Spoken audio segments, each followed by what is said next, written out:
안녕하세요. 사연에 빠지다의 DJ 민영입니다. 오늘도 두 가지 사연 준비되어 있어요. 재미있게 들어주시고요. 구독과 좋아요 버튼도 눌러주세요. 그럼 오늘의 사연 바로 시작해볼게요. 여러분 모두 안녕하신가요? 저는 서울에 살고 있는 평범한 여자인데요. 제 이야기도 혹시 사연으로 소개가 될까 싶어서 신청에 한번 나서보게 되었습니다. 저는 결혼을 봄에 했습니다. 4월 중순, 당시에는 아침 저녁으로 적당히 쌀쌀하고 낮에는 포근한 햇살이 가득해서 야외 활동을 하기 유독 좋았던 것으로 기억이 되네요. 남편은 많이 바쁜 사람이었어요. 무역업에 종사하고 있던 사람으로서 주로 국내와 해외의 거래를 살펴주고 다리를 놓아주는 그런 일을 하고 있었죠. 먼 나라 같으면 시차도 상장하잖아요. 때로는 외국 쪽의 시간과 편의에 맞춰서 일을 진행해야 할 때도 많았어요. 그래서 남편은 한마디로 24시간 바쁠 수밖에 없는 입장이었습니다. 가끔은 새벽에도 메일을 쓰고 이런저런 서류를 체크하던 모습을 제가 볼 수 있었네요. 이런 소개만 들어도 왠지 저희 남편 굉장히 전문적인 사람 같고 배울 만큼 배웠을 것 같지 않나요? 그런 느낌이 드셨다면 제대로 맞히신 겁니다. 제 남편은 학창시절 유학을 다녀왔던 사람이에요. 약 6년 정도 해외에서 학교를 다녔고요. 외국어도 상당히 유창합니다. 특히 비즈니스 용어를 외국어로 구사를 잘하기 때문에 무역 같은 전문적인 업무도 맡아서 진행할 수 있었죠. 학창시절에 6여 년을 외국에서 살았다 해도 무조건 외국어를 유창하게 잘하고 외국 생활을 많이 이해하고 이런 건 아니에요. 사람마다 개인차가 있겠으나 6년이 대단한 기간도 아니니까요. 그런데 제 남편은 원체 타고난 기질이 그런 쪽과 맞았나 보더라고요. 사고방식이 약간 외국 스타일이라고 해야 하나요? 우리나라 사람들 정서와는 살짝 다른 그런 게 처음 만났을 때부터 느껴졌답니다. 좋은 말로 해서 매너가 있고 깔끔했고요. 나쁜 말로 하자면 사람이 정남이가 좀 없어 보이고 개인주의적인 면모가 엿보였었죠. 남편이 이성적이라면 저는 감성적이라고 할 수 있겠습니다. 저는 남편을 카페에서 일하다가 처음 만났어요. 당시에 저는 카페에서 정직원으로 근무를 하던 중이었고 남편은 커피를 사러 온 손님이었답니다. 몇 번 직원과 손님으로 마주치는 동안 호감이 갔던 것 같아요. 마음이 통했다는 것을 확인한 뒤에 따로 만남을 시작했었고요. 남편과 결혼을 하기로 했던 건 제가 일반 정직원에서 책임자인 매니저가 되었던 시기였죠. 카페에 매니저가 되어서 일을 하고 있을 때 남편과 결혼하기로 했었어요. 그러자마자 시댁의 반대에 직면했답니다. 여기서 윤미진이 누구예요? 윤미진이라는 사람이 여기서 대체 누구냐니까? 놀랍게도 제가 일하던 카페 매장에 들이닥쳤던 인물이 바로 시어머니셨어요. 당시에는 남편을 통해 사진으로나 몇 번 배웠던 게 전부였던 존재였고요. 하지만 실제로 뵙게 된 게 처음이라고 할지언정 못 알아볼 수는 없었어요. 제가 기억력이 너무 뛰어나서 시어머니의 사진들 속 얼굴을 단박에 떠올려냈던 건 아니었고요. 시어머니께서 혼자가 아니셨기 때문에 그랬습니다. 작은 시누이를 옆에 대동하신 채였어요.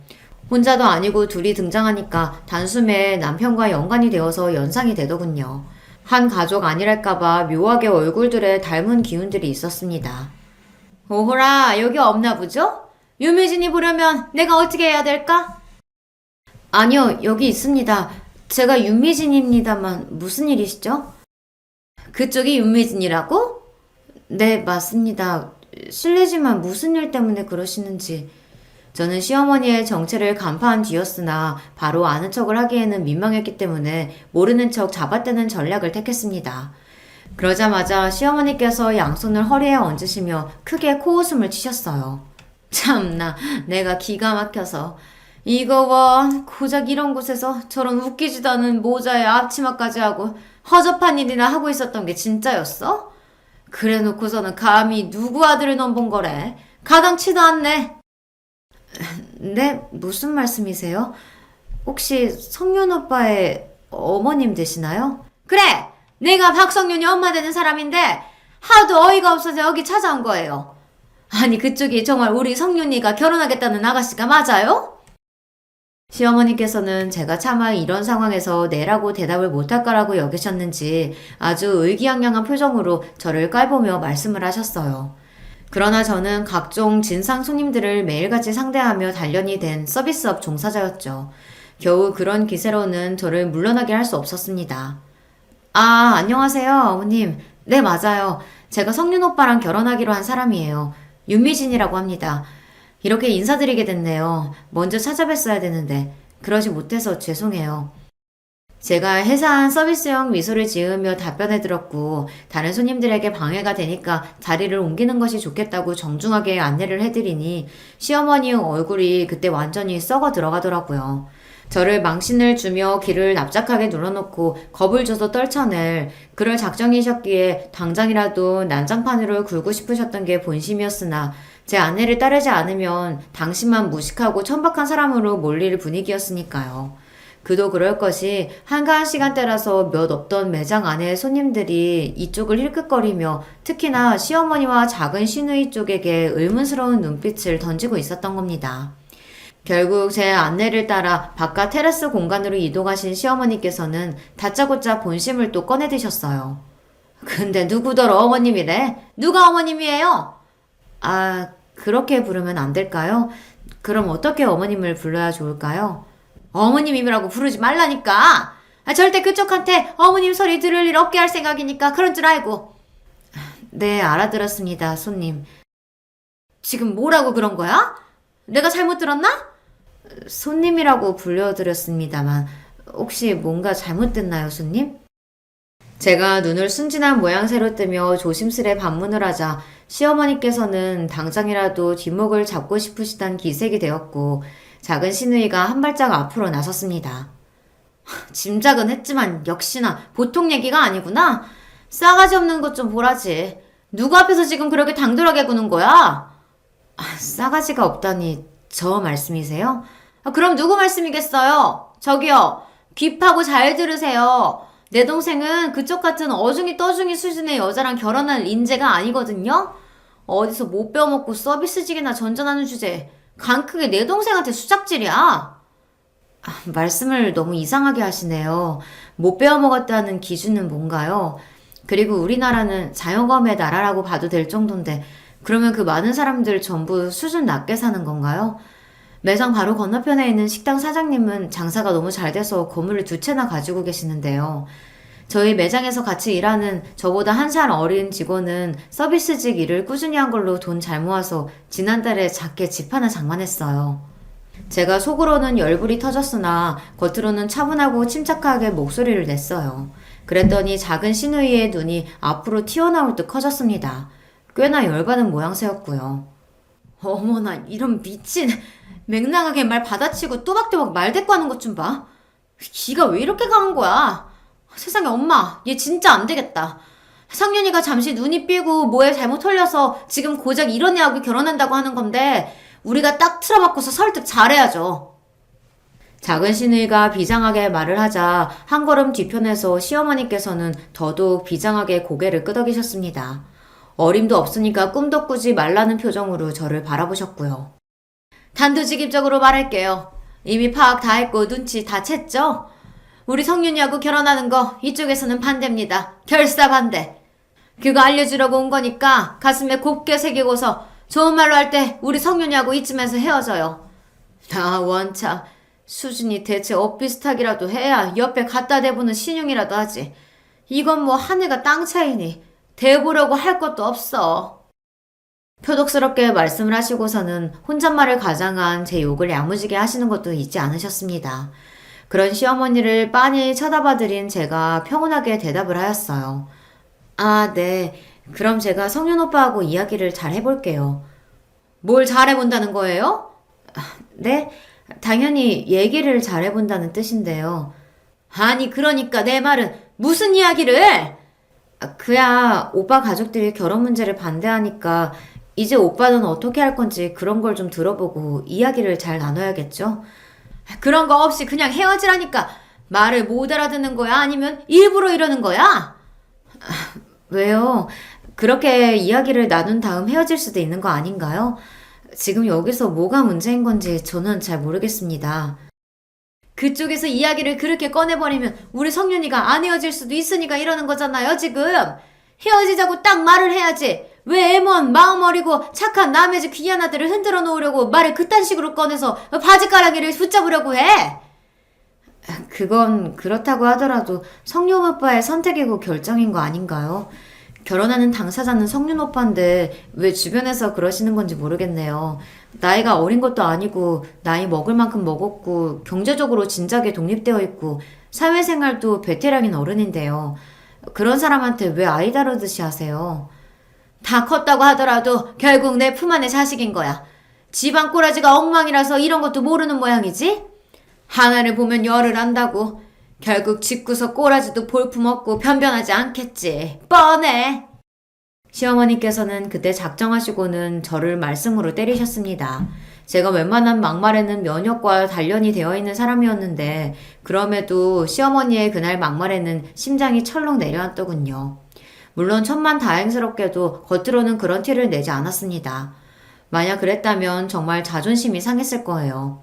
저는 애써 태어난 척하며 아무렇지 않은 모습을 꾸며냈고 시어머니와 작은 시누이는 마지막까지 저에게 눈을 흘기면서 제발 주제 파악하고 떨어져 나가라는 악담을 남겼더랬죠. 두 사람이 떠나고 난 뒤에야 저는 직원용 공간으로 들어가서 멍하니 방금 있었던 일을 되짚어보며 정신을 다스렸습니다. 제가 만나온 남자와는 너무나도 다른 그의 모친과 누나, 그동안 이야기를 몇 번 들어오긴 했었어요. 사귀는 동안에도 남편이 자기 가족들과는 자기가 전혀 안 맞는다고 말을 하며 그때마다 고개를 절레절레 흔들었었거든요. 그나마 자기와 공통점이 조금이라도 있는 사람은 집안에서 사촌형과 큰 외삼촌 정도라고 하였습니다. 그래도 부친하고는 같은 남자끼리라서 그런가 대화가 그럭저럭 통하는데 모친하고는 너무 안 맞고 이야기가 안 통한다고도 했었어요. 모친은 사람 자체가 너무 성격이 유난이라서 자기가 감당하기 힘들다고 그랬고요. 저는 남편이 자기 가족들 이야기를 그런 식으로 할 때마다 아직 시댁에 대해서 모를 때였으므로 순진하게 그래도 가족밖에 없다 이렇게 반응을 해줬었네요. 아무리 그래도 세상에서 엄마가 최고인 법이라면서 모친에게 잘 좀 해드리라고 남편에게 말을 했었던 지난날의 제 입을 확 꿰매버리고 싶었습니다. 직접 마주하고 나니까 남편이 아주 정확했었다는 사실만 알겠더라고요. 시어머니께서는 보통 유난이신 분이 아니었고 작은 시누이 역시 만만치 않은 인물이었습니다. 그래도 진작에 남편으로부터 자기 가족 이야기를 그렇게 들어왔기에 이 남자가 자기 가족들과 한통속이 아니라는 것을 알 수 있었다는 게 다행이었네요. 덕분에 가슴을 쓸어내렸죠. 이것만 보아도 아시겠지만 저는 시어머니와 작은 시누이의 놀라운 면모를 마주하고 나서도 결혼을 안 할 생각은 전혀 없었습니다. 그 가족들이 요란스럽게 유난하다고 하여 결혼을 포기할 수는 없었죠. 그리고 아주 솔직히 고백하자면 제 남편이 객관적으로 잘나고 괜찮은 조건을 지닌 사람이었으니까요. 저라고 해서 그런 사람을 놓치고 싶었겠나요?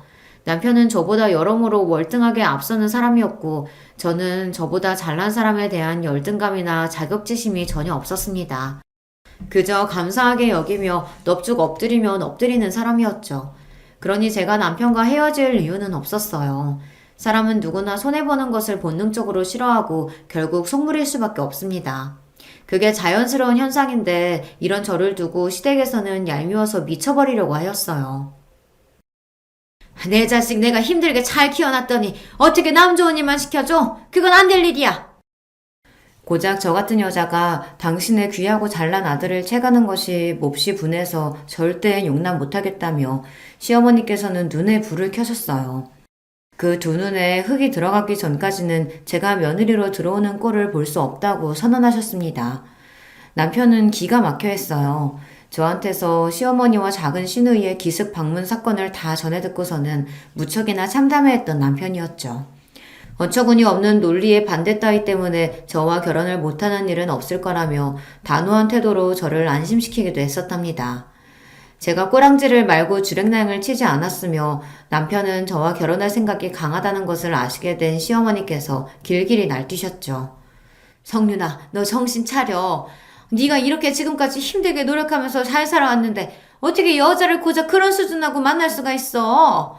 연애만 한다고 그러면 내가 양보할게. 그치만 결혼은 아니지. 성윤이 너는 네 자신한테 부끄럽지도 않아? 가족한테 미안하지도 않은 거야? 그래?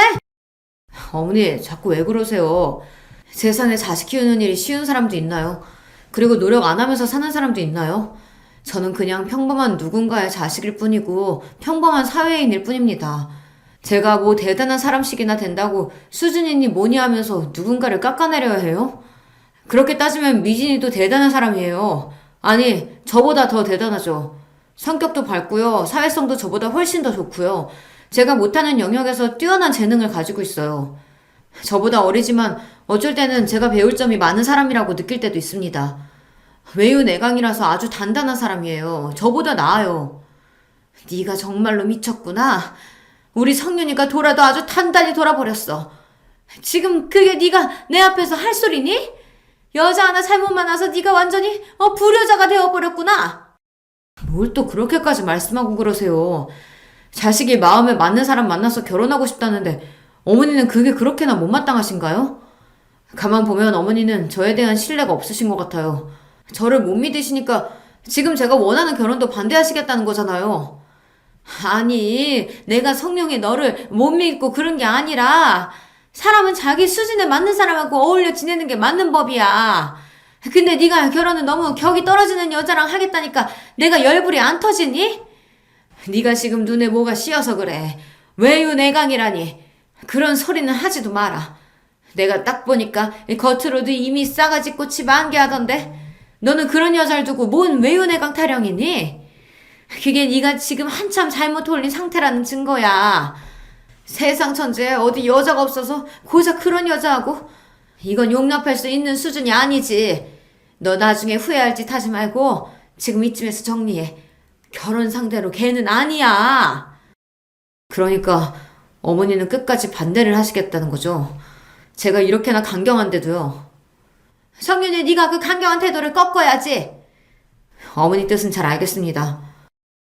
아휴, 네가 드디어 내 말뜻을 이해했구나. 그래, 잘했다. 그냥 제가 알아서 결혼할게요. 응? 알아서 결혼한다니. 그게 지금 무슨 소리니? 말 그대로예요. 집에서 일절 도움 안 받고 제 힘으로 결혼하겠습니다. 그러면 되는 거잖아요. 아니, 그건 아니지. 되기는 뭐가 돼? 성윤이 너 가족들 실망시키고 가슴에 대못 받고 그러면서 결혼할 수 있어? 너 그렇게나 그 싸가지 없는 애가 좋았던 거니? 죽어도 꼭 걔랑 결혼을 해야겠어? 다른 여자라고 해도 어차피 어머님 마음에 안 들면 땡 아닌가요? 저는 어머니가 그렇게나 원하시고 대단한 잘난 조건 맞춰서 여자 만날 마음도 그럴 자신도 없어요. 그러니 다른 여자를 만나도 또 이런 상황에 놓이지 않을 거라는 보장이 없는 것 같아요. 그럴 바에는 제가 제 힘으로 알아서 조용히 결혼하겠습니다. 암만 해도 이러는 게 정답이에요. 눈에 불을 켜시고 저를 반대하셨던 시어머니를 향해 남편은 엄청난 한수를 날려버렸고요. 그건 말로 홈런이라고 할 수 있었습니다. 남편이 그렇게 나오자 시어머니 입장에서는 말문이 완벽하게 막혀버릴 수밖에 없었거든요. 그 상황에서 무슨 말이 더 나올 수 있었겠어요. 게다가 남편이 자기가 하는 일이 지금부터 앞으로 3년 정도는 무조건 미치게 바쁠 수밖에 없는데 빨리 결혼 문제를 해결하고 끝내버리고 싶은 마음이 간곡하다고 하니까 시어머니로서는 더욱 꿀먹은 벙어리가 되실 수밖에 없었습니다. 아들은 인생 설계까지 차곡차곡 쌓아놓은 채로 얼른 결혼 문제를 치워버리고 싶은 건데 어미된 입장으로서 당신 쓸데없는 억지를 계속 부린 것처럼 여겨지셨겠죠. 혼자 힘으로 알아서 결혼을 해버리겠다는 당신의 아들이었고 이러나 저러나 결혼을 해버릴 거라면 차라리 허락해주는 모양새를 내는 편이 훨씬 낫다는 것을 시어머니께서는 금세 깨달으셨습니다. 그래서 마지못해 저희 부부의 결혼을 허락해 주셨어요. 한 발짝 뒤로 물러나 계셨던 시아버지 역시도 그때부터는 흔쾌히 허락의 의사를 드러내셨고요. 시누이들은 별말 하지 않음으로써 동조의 뜻을 나타냈습니다. 물론 표면적으로 가만히 있었다는 뜻이니 정말로 말을 한마디도 안 했다는 것은 아닙니다. 세상에, 그래서 결국은 결혼을 하겠다는 거네? 웬일이니? 우리 집안 수준 떨어진다. 너는 처음에 안 말리고 뭐했어? 네가 그때 잘했으면 됐을 일이잖아. 언니, 나도 이렇게 될 줄 몰랐어.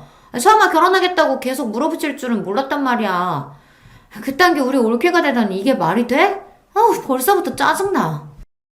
시누이들은 명백히 저를 마음에 안 들어 했거든요. 두 사람이 저를 겨냥해서 그렇게 툴툴대는 소리를 제가 한두 번 들은 것은 아니었으나 그럴 때마다 그냥 못 들은 척 모르는 척을 해버렸네요. 그게 최고로 편했기 때문입니다. 제가 남편이랑 결혼한다고 했을 때 사실 저희 집안에서는 너무 좋아했고 거의 잔치 분위기였어요. 양가 반응이 너무 달라서 민망하지만 그게 사실인 걸 어쩌나요. 저는 20살 때부터 혼자 자취를 해온 입장이었고 부모님은 멀리 지방 동네에 살고 계셨습니다. 고향이 그쪽인 건 아니고요. 제가 12살 때 친정아빠의 일자리 때문에 지방에 내려가서 살게 되었던 거예요. 저는 고등학교를 졸업하고 나서 대학을 다니기 위해 홀로 상경하여 지내기 시작했던 게 계속해서 자취 생활로 이어졌고요. 저희 친정 부모님은 그 지방에서 24평 아파트에 살고 계셨습니다. 그리고 제가 3살 위에 친정언니가 있는데요. 친정집에서 차로 15분 정도 걸리는 거리에서 살았습니다. 친정언니는 이미 결혼해서 조카를 키우고 있었고요. 그 지역의 전문대를 졸업한 친정언니는 20대 중반의 나이에 4살 연상의 형부와 결혼을 했습니다. 지방이라고 해서 전부 그런 건 아닌데 희한하게 그 동네가 결혼들을 일찍 하는 편이었거든요. 그래서 친정언니도 별 생각 없이 일찍 시집을 가버리더라고요. 형부는 그 지역 토박이고요.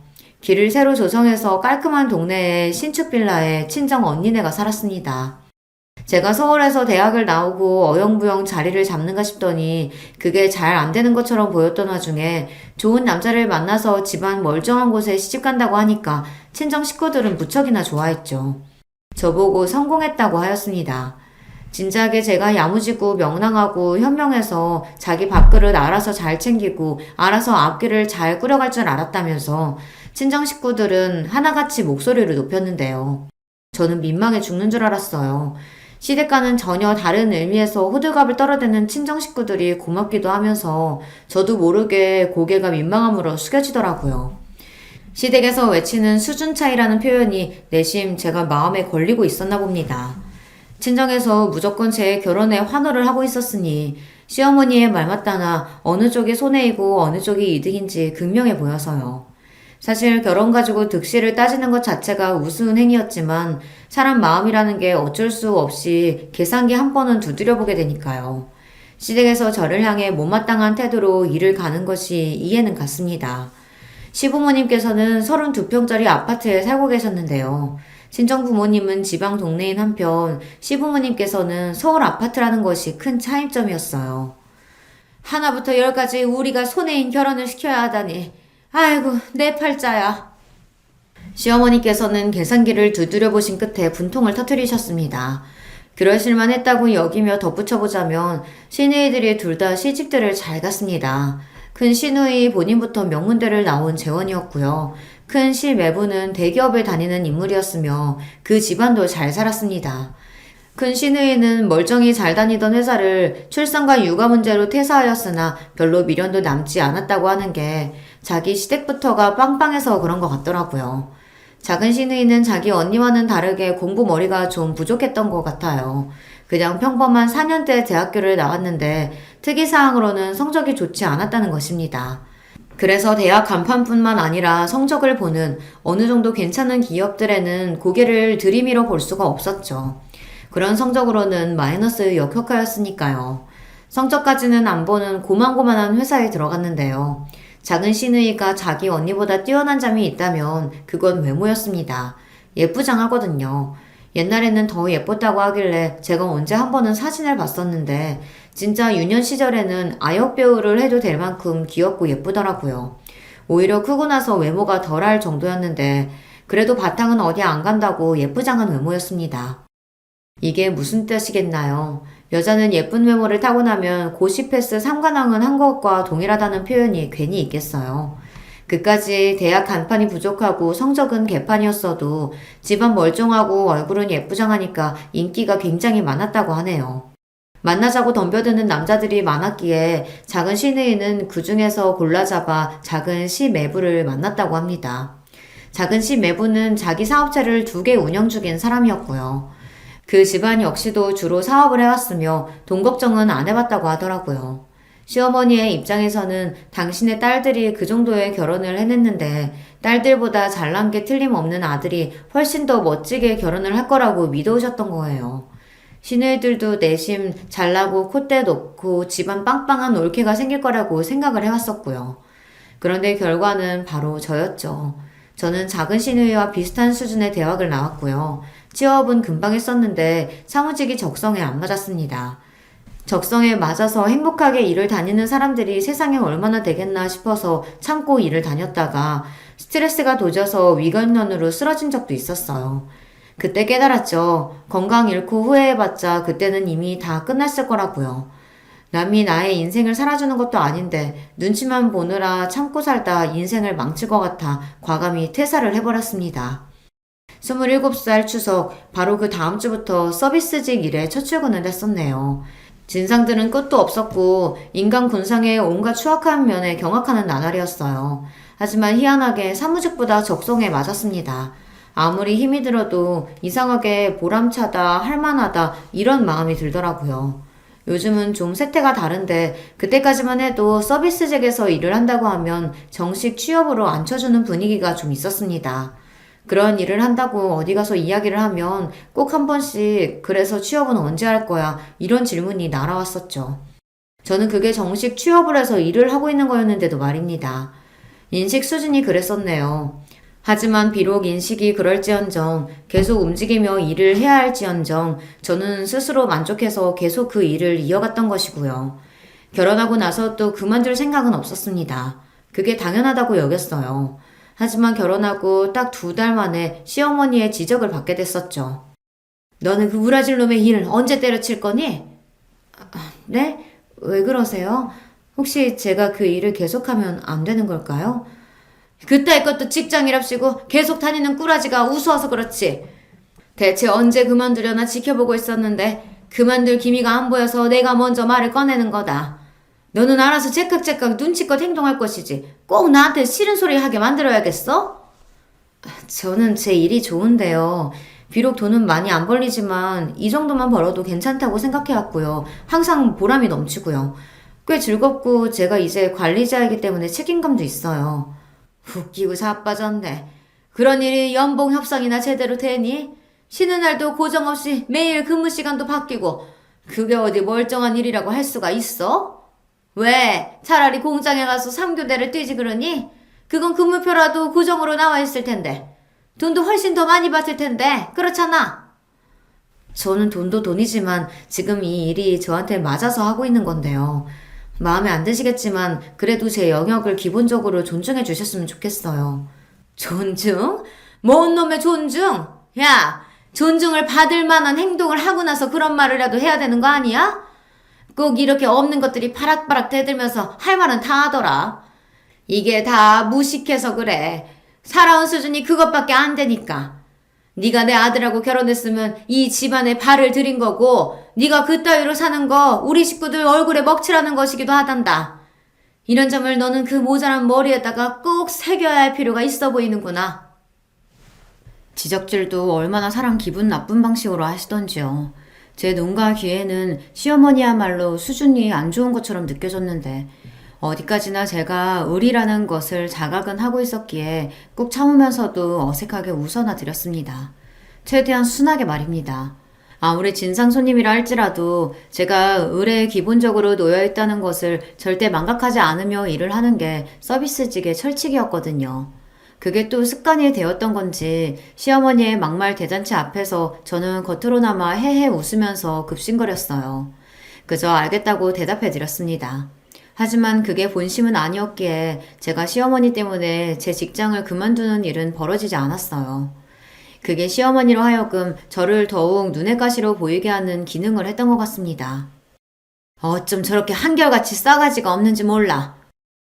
제가 아무리 순하게 실실 웃어드리고 말대꾸를 하지 않아도 저에 대한 평가는 언제나 싸가지가 없다는 것이었습니다. 무조건적으로 제가 당신에게 복종을 하고 따라야 하는데 그게 아니라 앞에서는 알겠다고 하고 뒤에서는 아무런 변화가 없는 게 아주 괘씸하다고 하셨습니다. 저로서는 정말 난감했죠. 제 딴에는 잘해보겠다고 시어머니께 잘하고 있었거든요. 저라고 해서 안부전화 같은 걸 드리고 싶었겠어요. 문자를 하고 싶었던 적은 없었으나 며느리로서 뭔가 도리를 다 해야 할 것 같아 때마다 그렇게 했을 뿐입니다. 또한 시어머니께서 그런 건 당연히 해야 한다 이렇게 보고 계셨기 때문에 제가 감히 거스를 생각은 못했죠. 결혼하고 나서 남편이 무척 일이 바빠졌어요. 스스로 예상했던 것만큼 그 시기가 정말 정신없이 바쁘게 일하며 입지를 탄탄하게 다져나갈 때였거든요. 그런 남편한테 제가 시어머니 때문에 속상하다고 미주알 고주알 떠들고 싶지는 않았습니다. 남편은 무대뽀로 밀어붙여서 저와의 결혼 허락을 시댁에서 받아낸 것으로 자기 역할을 다한 셈이었고, 그것만으로도 솔직히 저는 고맙다고 생각 중이었거든요. 그렇다고 해서 친정에다가 제 이야기를 있는 그대로 떠들어대기엔 민망했죠. 제가 끝내주게 결혼을 잘했다면서 좋아했던 친정 식구들이 내심 제가 혹시나 시댁 식구들로부터 따돌림을 당하고 괴롭힘을 당하는 일은 없을까 하여 걱정하고 있다는 것을 제가 알고 있었기 때문입니다. 그런 걸 뻔히 알고 있었는데 굳이 그 먼 곳에서 저를 걱정하며 친정 식구들이 발을 동동 구르게 만들고 싶지는 않았어요. 그래서 아주 잘 사는 척 했습니다. 아무런 문제 하나 없이 시댁 식구들과도 잘 지내고 바쁜 남편을 내조 잘하고 제 일도 잘 다니는 그런 결혼 생활을 하고 있는 것처럼 굴었어요. 현실은 시댁 때문에 머리를 싸매는 나날이었지만 말입니다. 저도 시댁을 무시하고 싶었어요. 그게 가능하다면 제 몸 하나만 잘 챙기면서 그렇게 편한 결혼 생활을 하고 싶었는데 현실은 그렇지가 못했습니다.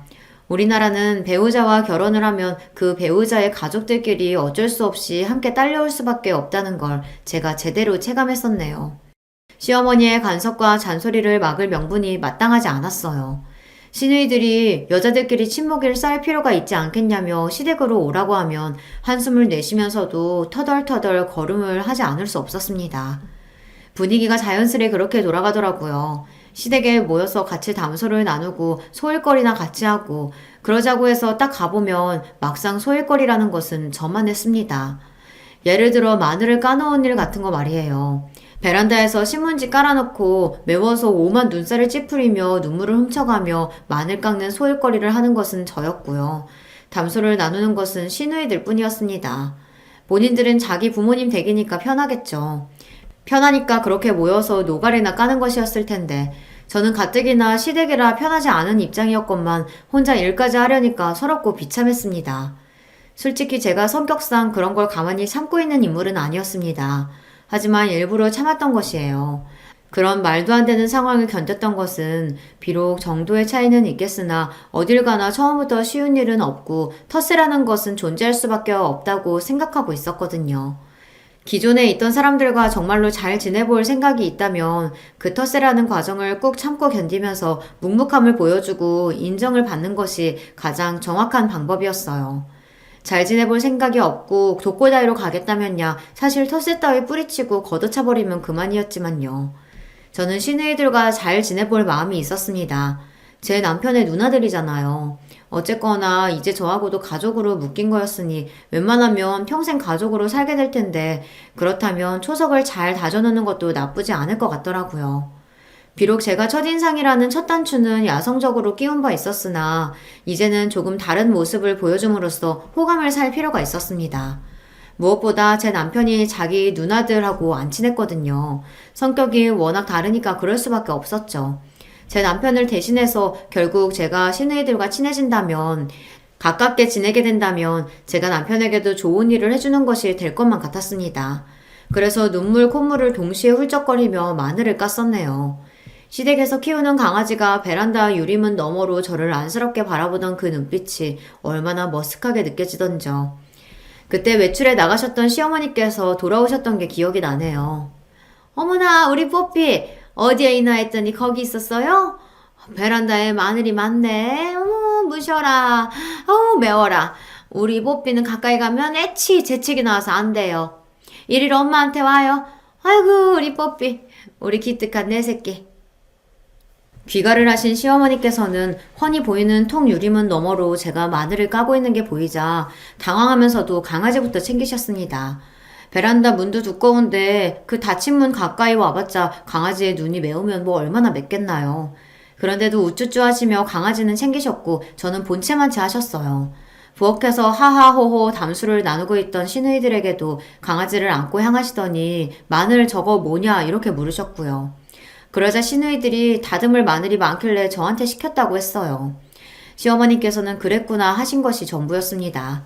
당신의 딸들을 나무라든가 아니면 저를 칭찬하시든가 뭐 하나는 하셨어야 했던 것 같은데 씁쓸했네요.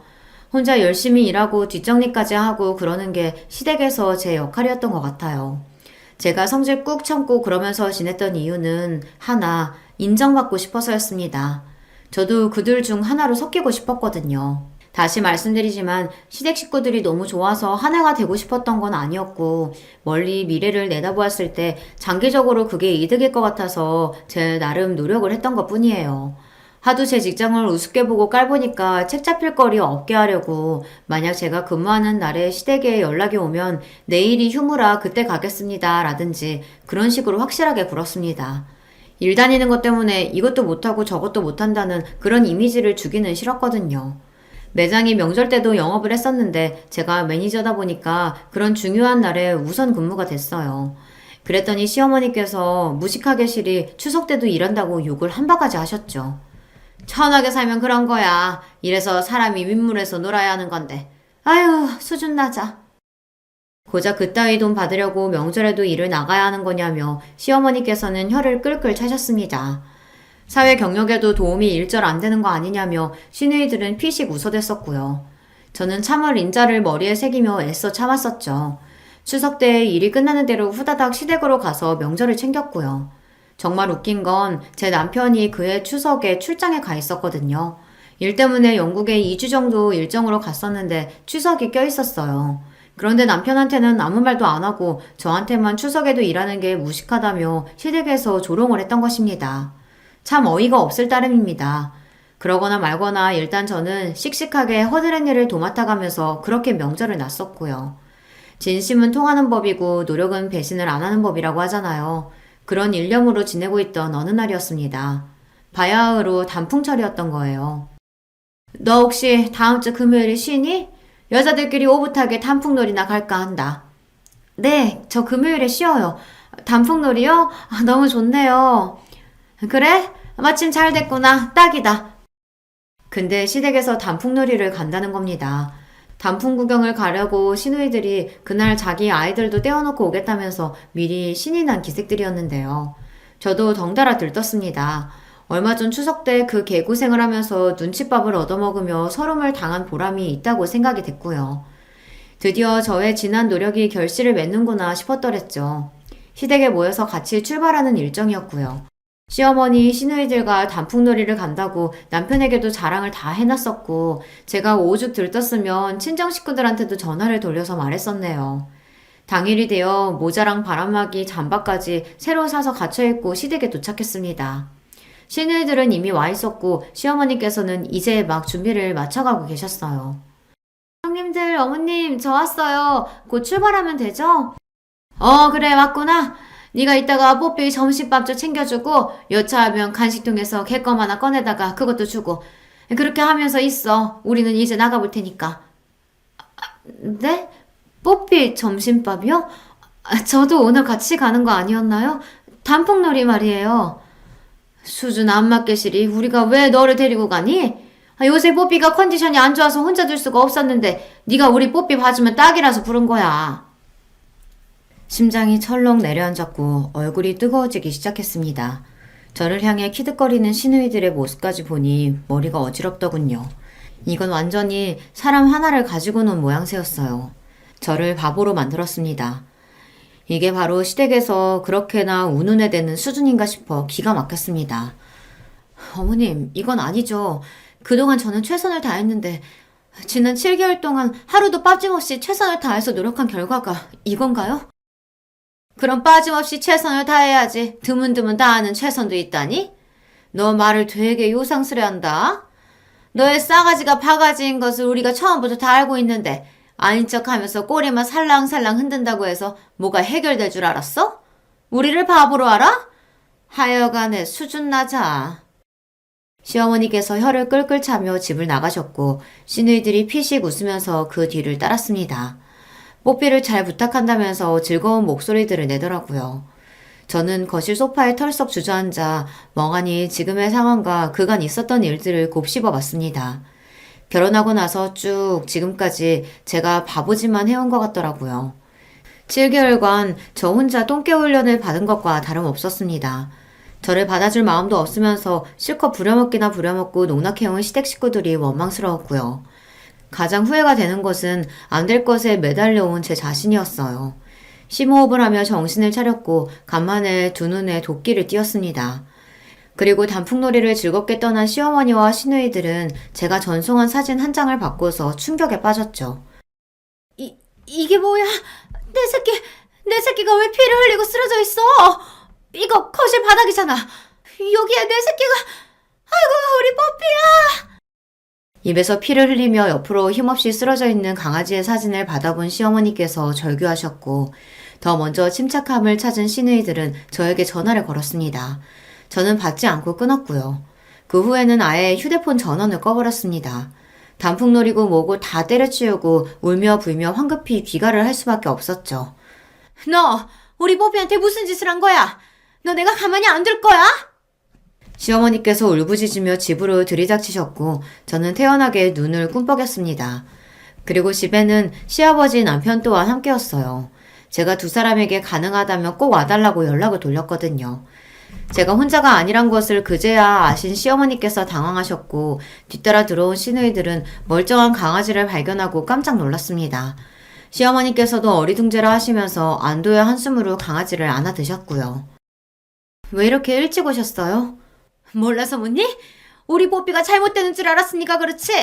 아까 사진, 그 사진 뭐야? 아, 그거요? 냉장고 청소하고 있었는데 토마토 케찹의 유통기한이 다 됐더라고요. 그래서 옆에 바닥에 먼저 꺼내놨었는데 뽀삐가 그걸 거실로 물고 가서 장난을 치지 뭐예요. 그러면 안 된다고 혼냈더니 시무룩해서 옆으로 들어 눕더라고요. 어쩌면 좋을까 싶어서 사진 찍어 보내드렸던 거예요.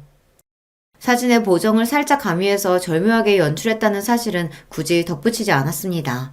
전화는 왜 안 받았냐고 시누이들이 따지길래 배터리가 다 돼서 꺼졌다고 했고요.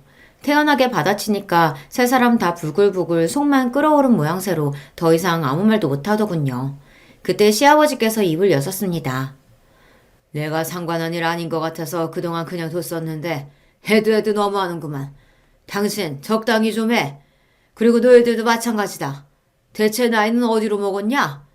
너희들 그러고도 자식 낳은 애 엄마들이라고 할 수 있어? 애들한테 부끄럽지도 않아? 셋 다 아주 똑같아. 모전 여전이야. 에휴 징그러워. 시아버지께서 진절머리를 치셨고 그러자 시어머니의 얼굴이 빨갛게 달아올랐어요. 뭔가 오해가 있었다느니 제가 얄밉게 머리를 써서 지금 상황이 이상하게 꼬인다더니 그런 소리들을 늘어놓으셨지만 시아버지께서는 시끄럽다며 일축하셨습니다. 그리고 남편은 싸늘하게 식은 시선으로 세 사람을 바라보았죠. 앞으로 이 사람이 여기 오는 일은 없을 겁니다. 그렇게 아세요. 성윤아, 너 지금 잘못 오해하면 안 돼, 어? 무슨 오해요. 어머니, 제발 작작하세요. 앞으로는 그냥 어머니한테는 며느리 없다고 생각하시면서 사세요. 그 편이 낫겠네요. 그리고 누나들, 앞으로는 남동생 있다고 생각하지 마. 나도 나한테 누나들 없다고 생각하고 살 거니까. 각자 그렇게 살자. 그게 처음부터 정답이었던 것 같다. 남편은 차갑게 말을 뱉고서 제 손을 잡고 일어났습니다. 살벌한 시선으로 앞만 보며 걸어가는 남편을 아무도 붙잡지 못했죠. 저는 고개를 돌려서 시아버지께만 꾸벅 인사를 드렸고요. 망연자실한 시어머니 그리고 어리 빠져있는 시누이들을 지나쳐 시댁을 빠져나온 그 순간이 아주 후련했습니다. 남편은 그간 자기가 신경을 전혀 못 써준 것이 미안하다며 차에서 내내 저에게 사과를 했어요. 저는 제가 자초한 것이 컸다고 말을 하며 고개를 가로저었습니다. 서로에게 미안해하기보단 앞으로 서로에게 최선을 다하며 즐겁게 살아보자고 저희 부부가 서로에게 약속을 한 날이었네요. 이튿날 친정 식구들이 단풍놀이는 잘 다녀왔냐며 저에게 연락을 하길래 저는 시댁에 시옷자도 꺼내지 말라고 대답한 뒤 그간 있었던 일을 드디어 다 털어놓았습니다. 친정 식구들이 놀라서 뒤집어졌고요. 이미 후련하게 마무리가 된 일이라는 것에 한숨을 쉬기도 하였습니다. 괜히 미안한 마음이 들었고 남편하고 더욱 잘 사는 모습으로 보답하겠다고 다짐을 했었죠. 시어머니께서는 그간 당신이 유치했다고 하시며 저에게 정식으로 사과를 하고자 하셨고 잘 지내보자고 하셨으나 저는 한 번 아니면 아니라고 생각하기도 해서요. 안 내키더라고요. 시누이들도 저에게 미안하다고 하며 남편의 마음을 제가 좀 잘 달래보라고 그랬는데 그냥 피식 웃음만 나왔습니다. 이제 제 안에서 시댁 식구들과 잘 지내보고 싶은 마음이 다 사라진 뒤였던 거예요. 그간 발버둥을 쳐온 게 후회돼서라도 더 활기차게 제 일상에 집중하고 남편에게 더욱 신경 쓰며 그렇게 잘 지냈고요. 스트레스 요인이 사라져서 그런지 제 얼굴도 아주 환해졌답니다. 시어머니께서는 졸지에 전에 없이 시아버지의 눈치를 보시면서 그렇게 지내시게 되었다는 후문이고요. 쉬는 듯도 있는 듯 없는 듯 그렇게 조용히 지내고 있답니다. 안녕하세요. 만나 뵙게 되어 반갑습니다. 저는 경기도에 살고 있는 30대 후반의 여성입니다. 글재주가 워낙 없음에도 이렇게 사연을 직접 보내게 된 건 저에게 차마 남들한테는 말 못할 기막힌 사건이 생겼기 때문입니다. 참고로 길고 지난한 이야기지만 그래도 한번 용기 내어 이야기하려고 합니다. 그저 재밌게 들어주시길 부탁드립니다. 저는 몇 달 전 죽음의 문턱까지 다녀왔습니다. 네, 거의 죽을 뻔했었죠. 그건 어떤 예측 못할 우연도 피할 수 없는 운명 같은 일이 아니었어요. 우리 가족을 죽음의 구렁텅이로 밀어내려고 했던 누군가로 인한 것이었죠. 만약 저도 이 이야기를 다른 사람에게 듣는다면 말도 안 된다며 쉽게 믿지 못했을 그런 일이었죠. 지금부터 시작해 볼게요. 저는 자식 부자인 집에서 태어났습니다. 그 중에서 전 5형제 집안의 넷째로 자랐죠. 첫째, 둘째 오빠들과 셋째 언니, 저, 막내 남동생 이렇게 5명이요.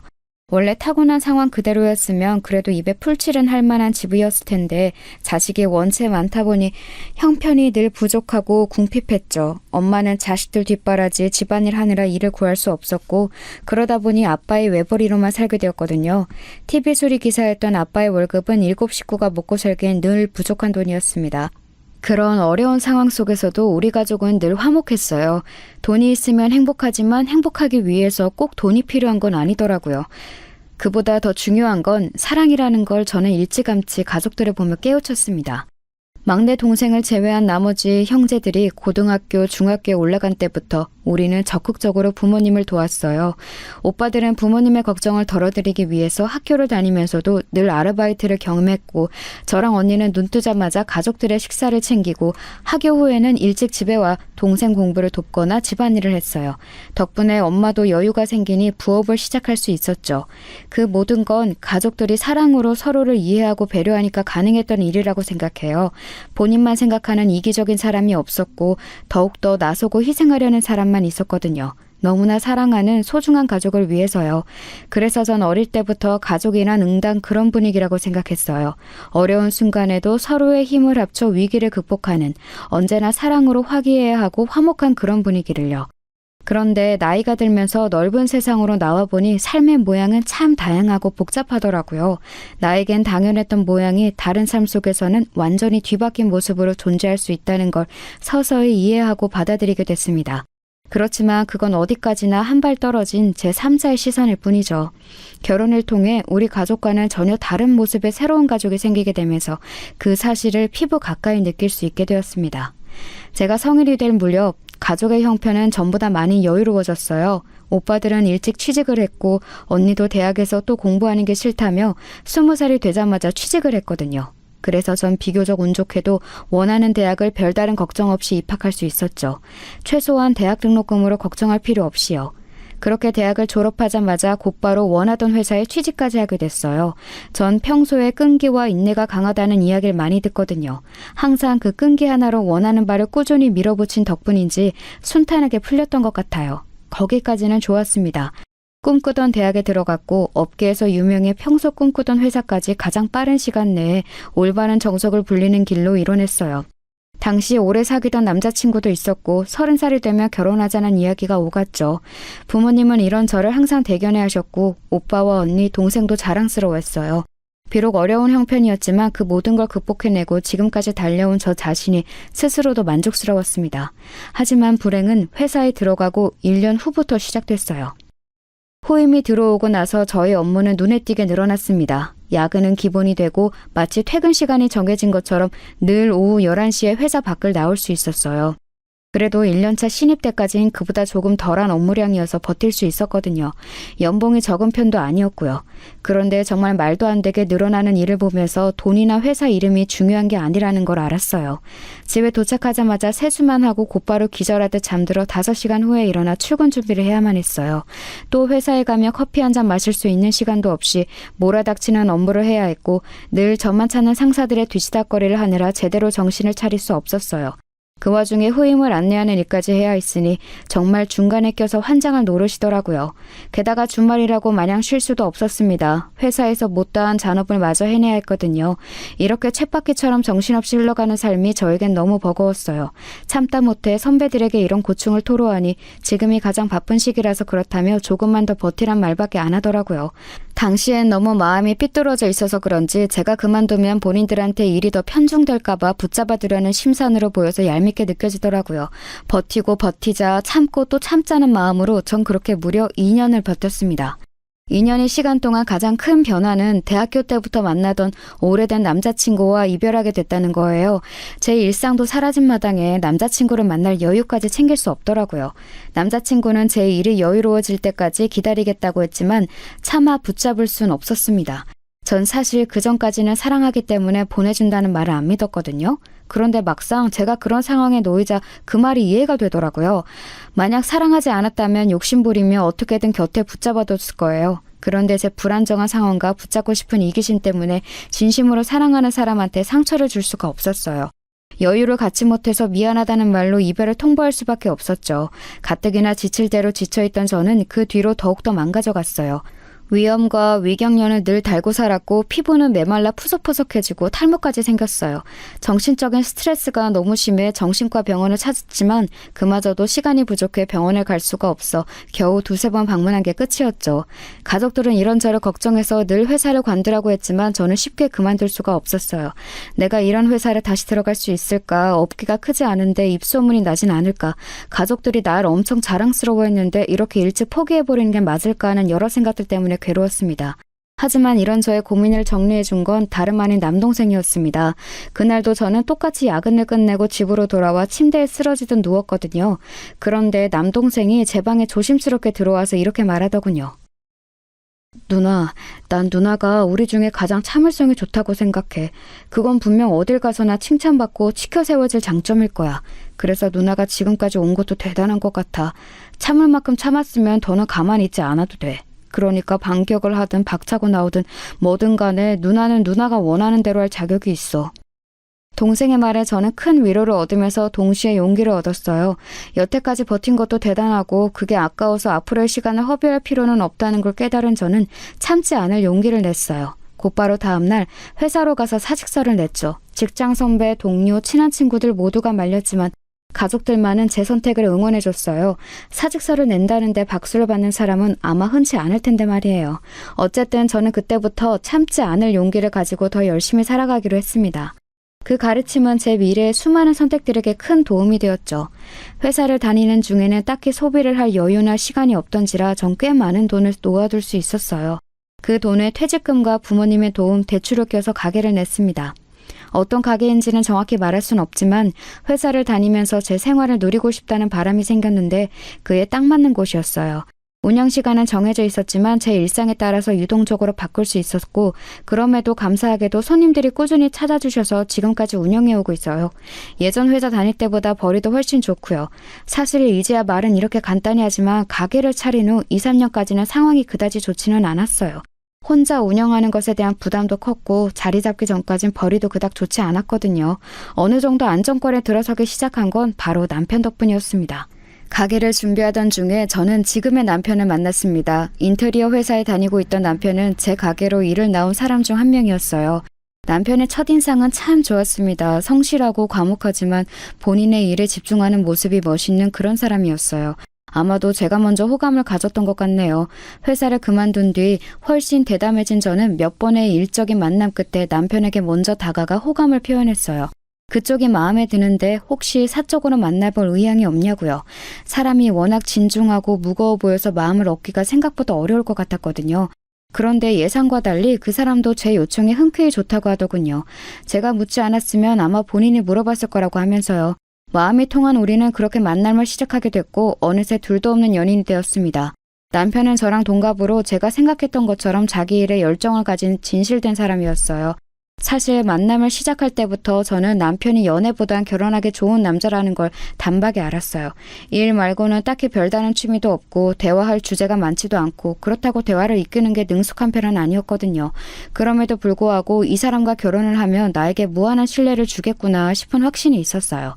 이 사람만 믿고 함께 한다면 고생시키는 일은 없겠구나 싶은 그런 거 있잖아요. 제가 그동안 찾던 사람은 안정감과 확신을 주는 남편이 아닐까 싶었습니다. 가게를 차린 지 1년 반 만에 엄마가 병으로 6개월 만에 돌아가셨거든요.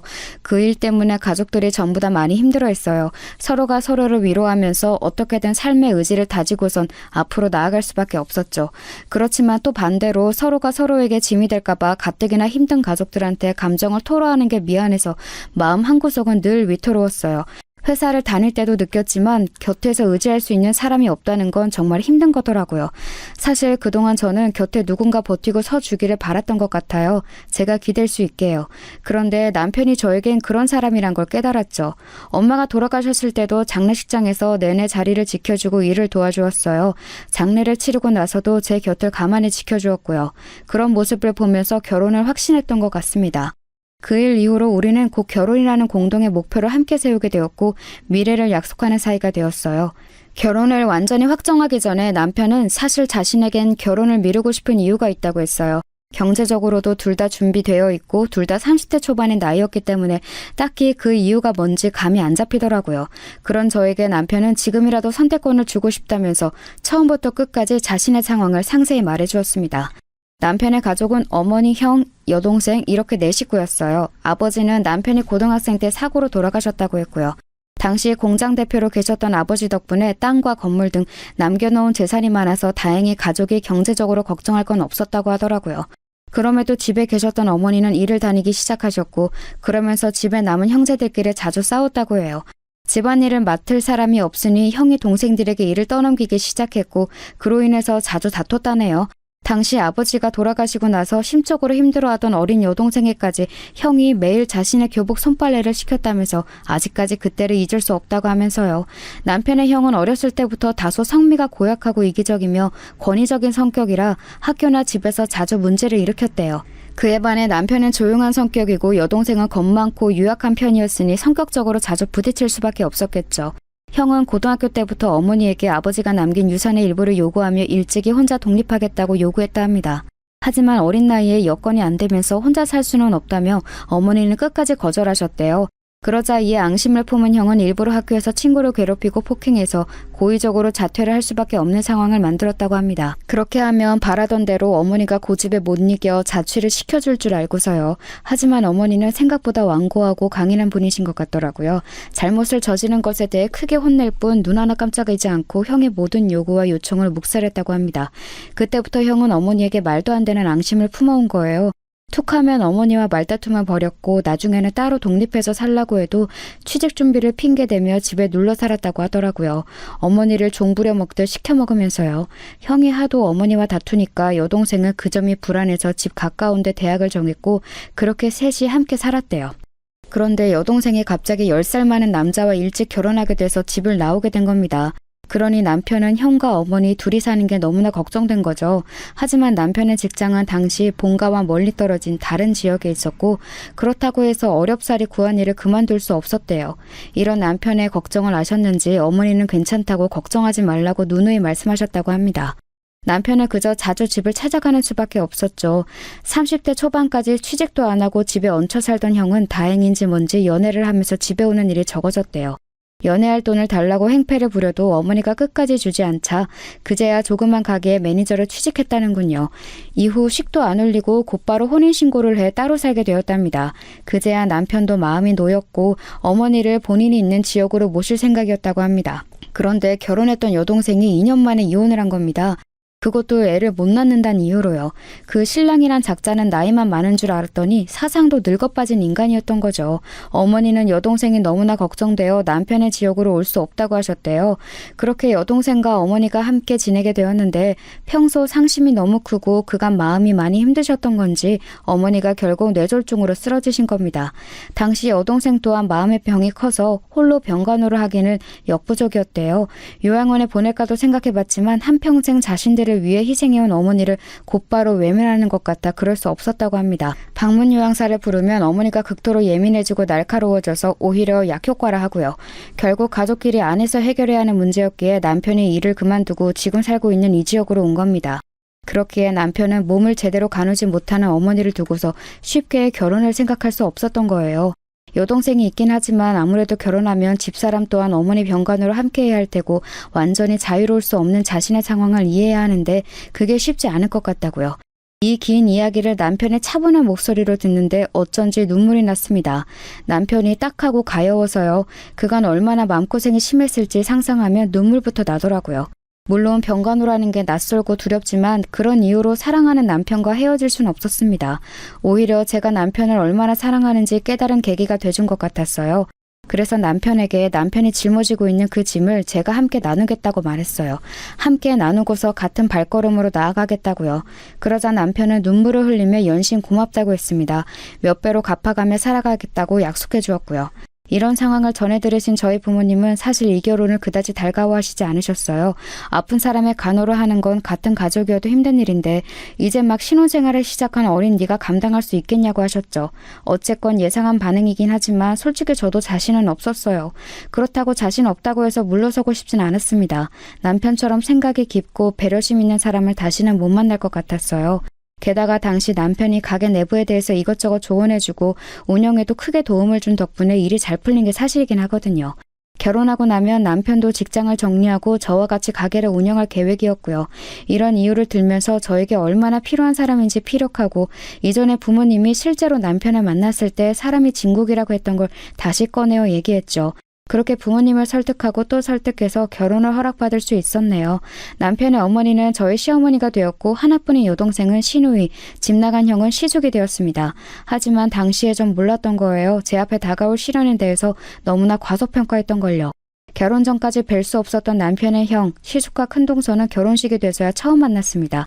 그 전까진 남편도 함께 만나는 것에 대해 시큰둥했고 시숙과 큰동서도 일에 바쁘다 결혼식 때 보면 되지 뭘 또 따로 보느냐고 해서 여러 이유로 보지 못했습니다. 이제 보면 시숙은 실내에서 선글라스를 낀 채 껌을 짝짝 씹고 있었고 큰동서는 세상 화려한 주황색 원피스와 흰색 구두를 신고 나타났죠. 전 당시 시숙의 맨 처음 제게 했던 말을 잊을 수가 없습니다. 제수씨, 우리 처음 뵀네요. 제가 승우한테 제수씨 보고 싶다고 언제 보여줄 거냐고 계속 물었는데 식장에서 뵙게 하네. 여튼 결혼 축하합니다. 우리 동생 잘 부탁드려요. 애가 이렇게 얌전해 봬도 나 닮아서 꽤나 성깔 있거든. 조심하시고요. 아참, 가게 하시는 거 잘 되신다면서요? 그러면 뭐 돈으로 별다른 걱정 없겠네. 재산 가지고 싸울 필요도 없고. 그러면 우리 앞으로 웃으면서 보는 겁니다. 네? 시숙은 저 말을 하고선 저를 훑어보았고 이내 큰동서와 서로 마주보며 깔깔깔 웃었습니다. 식장이 떠나갈 정도로요. 농담인 건지 비꼬는 건지 모르겠지만 초면에 성깔이니 재산이니 돈이니 이런 이야기를 들으니 좀 어리벙벙하더군요. 지금 스스로 무슨 이야기를 하는 건지는 알까 싶기도 하고 게다가 사실은 남편이 시숙의 의견을 전하지 않고 의도적으로 만남을 막았다는 사실을 알게 되니 더욱더 혼란스러웠죠. 그렇지만 거긴 결혼식장이고 심지어 저는 신부였으니 애써 웃어넘길 수밖에 없었죠. 그런데 그 두 사람은 몸이 불편한 어머니 쪽은 쳐다도 보지 않고 회행하며 다른 곳으로 가버리더라고요. 마치 이젠 아예 연을 끊은 사람들처럼 말이에요. 어머님을 챙기던 시누이는 그런 시숙 부부를 보고선 연신 욕을 하고 있는 것 같아서요. 직접 만나 뵙기 전까진 사실 저는 좀 오만한 생각을 갖고 있었습니다. 우리 집은 가족끼리 사이가 가까운지라 이렇게 뿔뿔이 흩어져 서로를 힐난하는 가족을 보니 마음이 너무나 불편했어요. 그래서 제가 이 집의 진짜 식구가 되고 나면 흩어진 마음을 모아서 다시 화목한 가족이 될 수 있도록 노력하려고 했습니다. 그런데 실제로는 문제를 일으키는 그 가족을 만나보니 쉽게 해결할 수 없던 이유가 있겠구나 싶더라고요. 차마 건드릴 수 없는, 건드리고 싶지 않은 분위기를 풍기는 그 사람을 감각적으로 피해야겠다는 생각이 들었어요. 결혼식을 올린 후 저와 남편은 시댁 근처 걸어서 5분 거리에 집을 구했습니다. 전 가게를 하니 직원을 쓸 수 있으니까 아침부터 낮까지 어머님을 간호했고 이후 시간엔 시누이가 재택근무를 하면서 어머님을 돌보았습니다. 남편은 직장을 그만두고 본격적으로 제 가게로 출근해서 운영하기 시작했어요. 남편이 사업 수완이 있는지 함께 하니까 매출이 훨씬 더 오르더군요. 저도 좀 쉬고 싶던 찰나 집에서 쉬며 어머님을 돌보게 된 거죠. 어머님은 거동이 불편할 뿐 정신은 멀쩡하셔서 어려운 건 딱히 없었어요.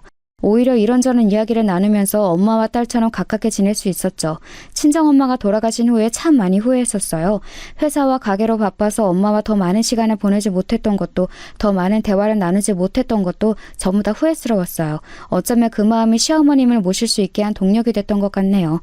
시어머님은 말의 속도는 느렸지만 어머님이 어떤 감정으로 말씀하시는지, 얼마나 복잡하고 다양한 생각을 하고 계신지 쉽게 알 수 있었어요. 그래서 대화를 나누다 보면 그 마음에 쉽게 이입하게 되더라고요. 어머님은 무엇보다 자식들에 대한 걱정이 가장 크셨어요. 이혼하고서 말수가 적어지고 우울감이 커진 시누이도, 연락도 없이 뭐하고 사는 건지 모를 첫째도 전부 어머님의 근심거리였던 거죠. 저는 최대한 어머님의 마음을 편안히 해드리기 위해 좋은 말들, 재미있는 애깃거리를 찾아서 들려드리곤 했습니다. 날이 좋으면 어머님을 모시고 근교 공연을 가기도 하고 맛있다고 소문난 음식점을 찾아서 매일 포장해 집으로 가 함께 저녁을 먹었어요. 어머님과 시누이는 이런 저의 정성을 늘 고마워하셨습니다. 남편도 미안하고 고맙단 말을 밥 먹듯이 하며 살았죠. 저는 그냥 당연하게 생각하지 않는 그 마음들, 고맙다고 말할 줄 아는 그 마음들로 충분했습니다. 어머님을 간호하다 보니 우리 가족들 생각이 더 나서 친정아빠도 더 찾아뵙게 됐고 가족들한테도 더 자주 연락하게 되었어요. 주마다 가게가 쉬는 날이면 남편이 꼭 친정에 보내줘서 가족들과 시간을 보낼 수 있었죠. 자신이 모아둔 용돈까지 주면서 해외여행이라도 다녀오라고 등 떠밀어 주고요. 어머님도 종종 용돈을 주셨기에 충분했지만 그 마음들이 참 고맙더라고요. 그때까지만 해도 저에게 가족복이 있다고 생각했습니다. 또다시 어려운 상황에 놓였지만 사랑으로 차근차근 극복해 나갈 수 있는 그런 가족을 만났다고요. 그렇게 4년 반이란 시간이 흘렀어요. 어머님의 상태는 점점 악화되었고 말까지 어눌해지셨습니다.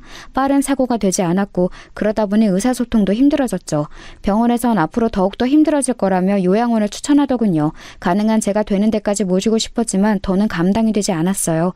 시누이는 다른 남자분을 만나기 시작하면서 1년 전부터 따로 살게 되었거든요.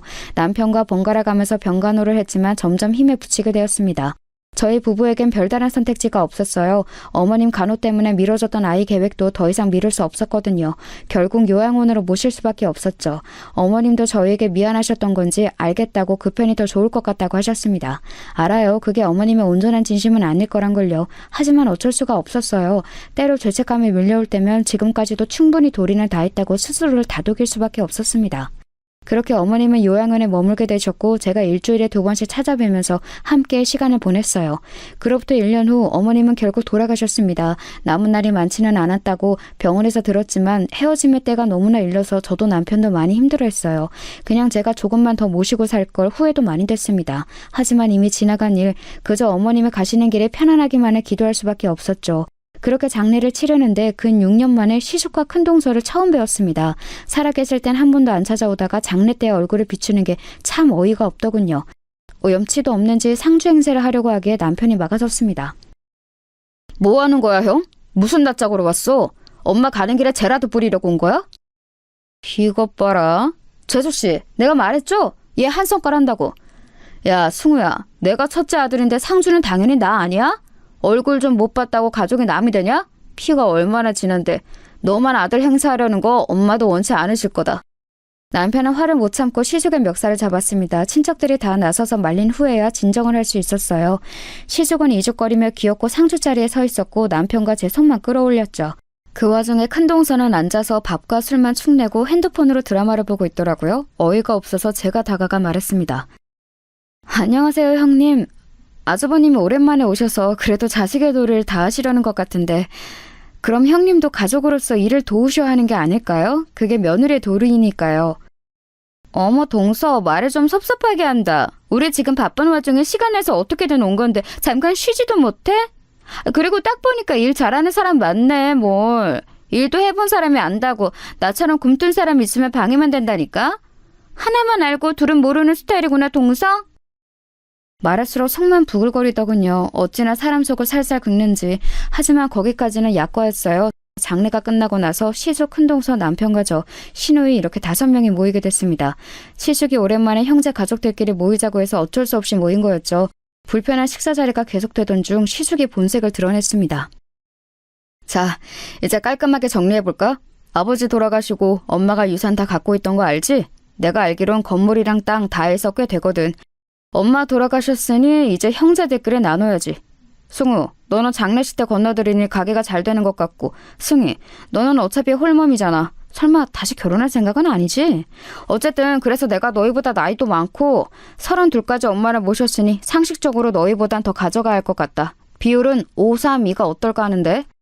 어이가 없어서 말문이 막혔습니다. 결국 모든 건 돈 때문이었어요. 돈 때문에 이제 와서 자식 행세를 하는 거였고 그 돈 때문에 우리를 이렇게 불러 모은 거였습니다. 큰동서도 옆에서 고개를 끄덕이며 맞는 말이라고 반응하는데 제 앞에 있는 게 사람인지 짐승인지 분간이 안 되더라고요. 아버님은 사고로 돌아가셨지만 일찍이 어머님에게 모든 재산을 돌리겠다고 공증을 남기신 게 있거든요. 그렇지만 어머님은 제대로 된 의사소통이 어려우신 상태였어서 유언을 남기지 못하셨어요. 그러다 보니 자연적으로 재산은 삼형제가 3분할하게 된 거죠. 하지만 저희는 그 돈 없어도 괜찮아요. 유산 안 받아도 저희 충분히 잘 먹고 잘 살 수 있습니다. 그런데 뻔뻔하고 영약한 아주버님네가 도무지 괘씸해서 안 되겠더라고요. 저런 사람들 주머니에 어머님의 재산이 들어간다는 사실을 도저히 용납할 수 없었어요. 남편은 그런 줄 알았다며 자리를 박차고 일어났습니다. 그 속내로 여기까지 온 거냐고 길길이 화를 냈죠. 저는 남편을 다시 자리에 앉히곤 차분하게 말했어요. 아주버님, 지금 저희가 가져가는 만큼 똑같이 가져간다고 해도 억울할 판에 지금 본인이 유산 비율을 그렇게 나누신 건가요? 이렇게 나오시면 저희도 법적으로 나가는 수밖에 없어요. 유산 생각하지 않고 여태껏 어머님 병간호 다 했습니다. 그런데 지금 아주버님네 태도가 너무나 불쾌해서 저희도 이렇게 나설 수밖에 없겠네요. 그리고 말은 똑바로 하셔야죠. 32이란 나이까지 어머니 집에 얹혀 산 거를 모셨다고 표현하는 건 좀 부끄러운 일 아닌가요? 제 말에 큰동서는 손아래 사람이 감히 손윗 사람을 가르친다며 큰 소리로 화를 내더라고요. 곁에 있던 신우이가 큰동서를 말리면서 말을 거들었습니다. 본인은 여태껏 둘째 오빠네 새언니에게 신세를 졌다며 유산을 더 챙겨가는 사람이 있어야 한다면 그건 둘째 오빠와 새언니라고 말해주더군요. 여태껏 곁에서 병간호를 한 사람에게 그러자 시숙은 신우이에게 만약 둘째네 부부가 동의한다면 너도 그 결과를 따를 거냐고 물었습니다. 신우이는 그게 뭐든 따를 거라고 답했어요. 그러자 큰동서는 그럼 이 문제에 대해서 상수권을 두고 더 생각해보고서 의논해보자며 다음 약속을 기약했습니다. 일주일 후 다시 만나 의논하자는 거였죠. 더 의논해보고 말 게 없다고. 우리의 의견은 여전히 같다고 했지만 마저 듣지도 않고 호련히 가게를 나가버리더군요. 황망했어요. 어차피 우리가 밀고 나가면 상속법에 따라 재산을 균등하게 나누게 될 테지만 그마저도 너무나 아깝고 화가 나더라고요. 저런 인간들한테 어머님의 노고와 삶을 빼앗기는 것 같아서요. 차라리 신우에게 더 나눠주고 싶은데 저 인간들은 절대 따라주지 않겠죠. 어떻게 해야 상속 포기를 시킬지 고민해보았지만 방법이 없더라고요. 해서 저희가 장기간 간호했다는 사실을 토대로 상속 재산 분할 소송을 걸려고 했습니다. 남편은 어차피 저런 인간은 가족도 아니니 소송쯤 아무것도 아니라고 했죠. 그리고 이러한 저희의 계획을 신우에게 미리 말해주었죠. 그렇게 시숙을 다시 만나기로 한 날이 됐습니다. 그날 아침 신우에게서 전화가 왔어요. 그러면서 하는 말이 본인이 첫째 오빠와 통화해서 마음을 돌리려고 했답니다. 우리가 소송을 걸면 방법이 없을 거라고 더는 추한 모습 보이지 말고 지금이라도 상속 포기를 하라고요. 그렇게 말해두었으니 첫째 오빠도 깨달은 바가 있을 거라며 대화로 잘 풀라고 이야기해 주더군요. 저도 최대한 좋게 해결하고 싶었어요. 가족 간에 얼굴 붉히며 돈 가지고 싸우는 거 정말 치졸하고 못 봐줄 일이더라고요. 이렇게 낯설고 힘든 경험을 굳이 하고 싶지 않았어요. 그렇다고 해서 제가 참고 넘어갈 일은 아니잖아요. 제 남동생이 말했던 것처럼 참지 않을 용기를 다시 한번 보여야 하는 때란 생각이 들었습니다. 남편도 저와 같은 생각이었고요. 그렇게 단단히 마음을 먹고 남편과 함께 자리로 나갔어요. 원래 약속 장소는 술집이었는데 당일 약속 장소가 아주버님네 집으로 바뀌었습니다. 큰동생네가 임신을 해서 이동이 어렵다는 이유였죠. 그리고 생각해보니 자신들 집에 초대한 적이 없다면서 겸사겸사 집들이를 하자더군요. 일주일 전만 해도 유산으로 싸운 와중에 집들이라니 코웃음이 나더라고요. 하도 완강하게 어쩔 수 없이 집으로 찾아갔습니다. 가보니 상탁에 술과 배달 음식이 질비하게 놓여있었어요. 참으로 낯설게도 환히 웃으며 저희 부부를 맞이하기에 왠지 모를 불안감이 엄습했습니다. 저번에 모였을 때 분위기가 너무 험악해서 관계를 좀 개선해볼까 해서 이렇게 자리를 마련했다고 하더군요. 남편과 저는 경계를 내려놓지 않고 그들을 대하려고 했어요. 밥을 먹는데 코로 들어가는지 입으로 들어가는지 모르겠더라고요.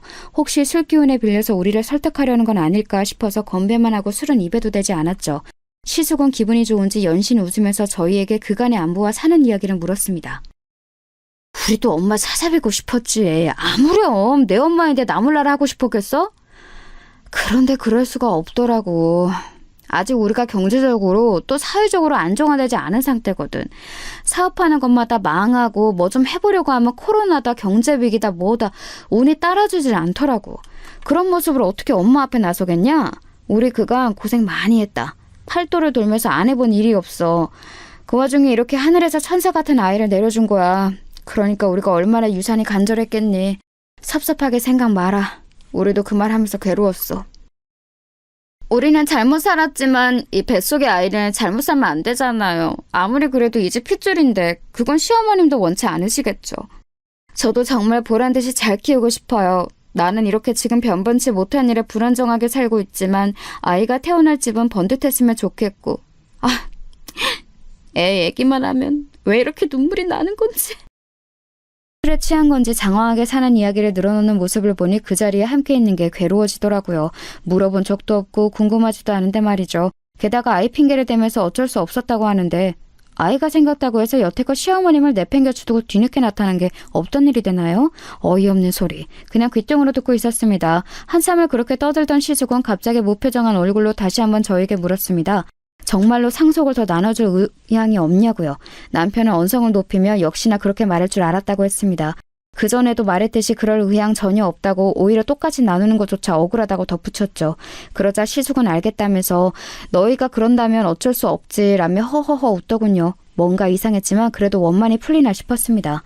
동서는 좋은 게 좋은 거라며 이쯤에서 평화롭게 풀자고 말했어요.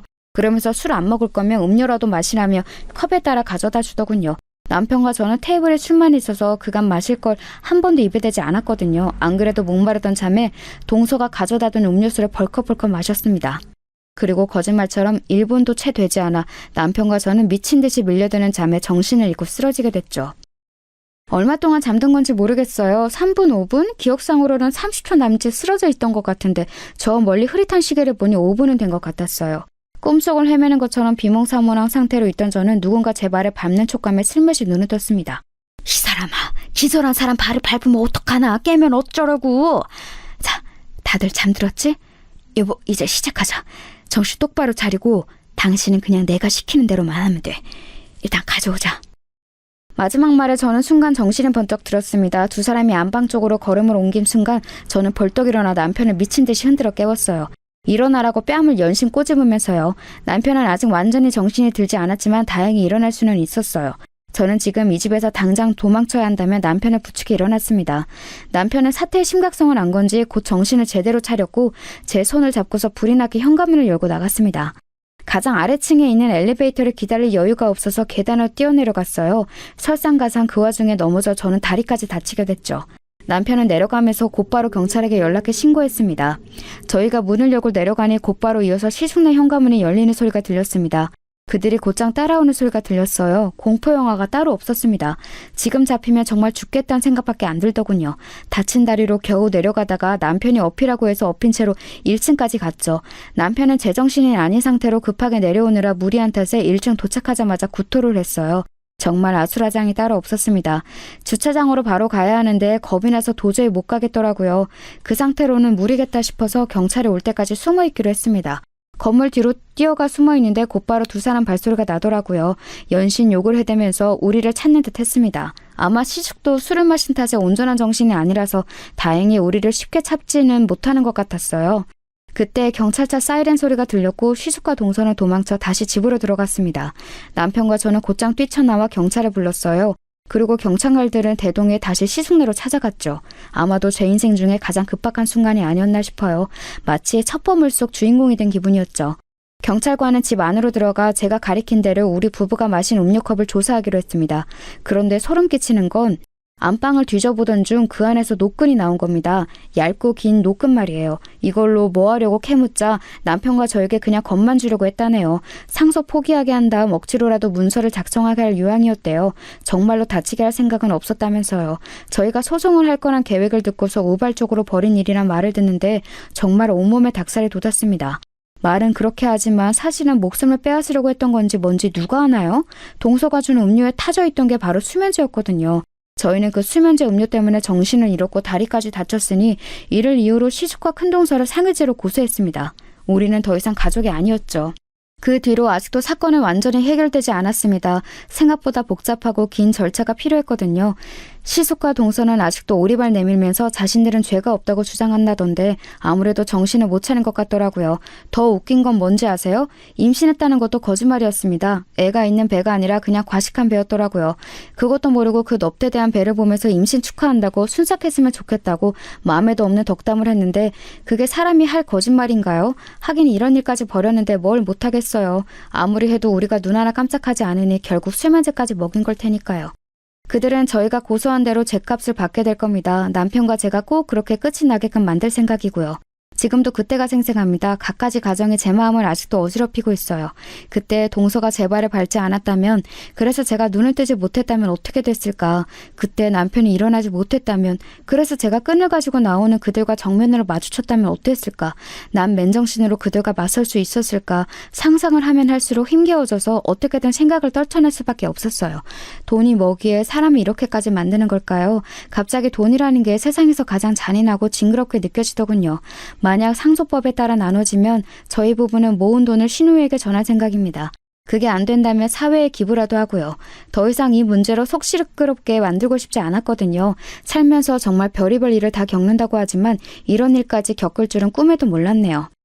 가끔씩 어머님의 꿈에 나옵니다. 눈물 맺힌 눈으로 저를 물끄러미 쳐다만 보시는데 마치 그간 고생했다고 애썼다고 못 볼 꼴 다 봤다고 위로해 주시는 것 같아요. 그 눈빛을 볼 때면 저까지 눈물이 차오르는 듯합니다. 시어머님 말대로 크게 액땜했다고 쳐야 할 것 같아요. 이 이상의 불행이 더는 없도록 어머님이 제 곁을 지켜주시겠죠? 그간 많이 고생했으니 앞으로는 어머님을 믿고서 다시 한번 나가봐야겠습니다. 저마다 돈보다 더 값진 사랑을 누리는 하루 되시길 바랄게요. 지금까지 긴 글 읽어주셔서 감사합니다.